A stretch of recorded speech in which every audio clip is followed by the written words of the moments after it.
Hi, I'm Marci Degman, the Aspiring Gardener. Today we're going to talk about spacing garden plants.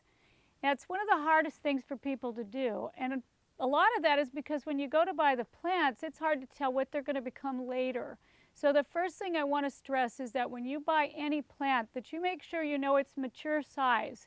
And usually we try to look at what a plant's going to do in the next 10 years. That way you're not surprised with a little shrub that you bring home that becomes a gigantic shrub and crowded plants and have to pull them back out and get rid of them later. So here's an example of layers that I've done and plants that are still kind of maturing and knowing that in the end they're going to all fit. What I'm holding here in my hand now is a hardy fuchsia. And it looks like a perennial right now and it looks kind of gangly, but I know it's going to become a 3-foot shrub. So I've given it space back here to pretty much fill out, and I'm not planting anything up next to it. So this is actually going to be the next tallest plant in this area, even though right now you don't know that. Now, over here I have a madrone, which is a large tree, but the way that a madrone grows is it's very tall and narrow. So it's not going to create a real dense shade. So I know that underneath that I can plant things that need a little bit of sun, but I really don't want to plant something that wants full sun because it's going to shade it over time.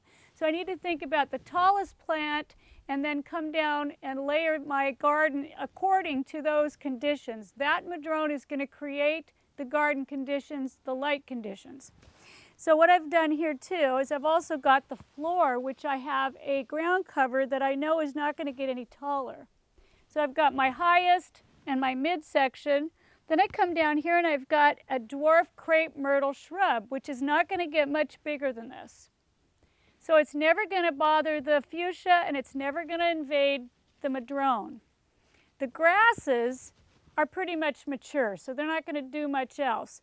But when you're looking at things like that, you want to think about width, because a grass is going to grow wider than it is taller.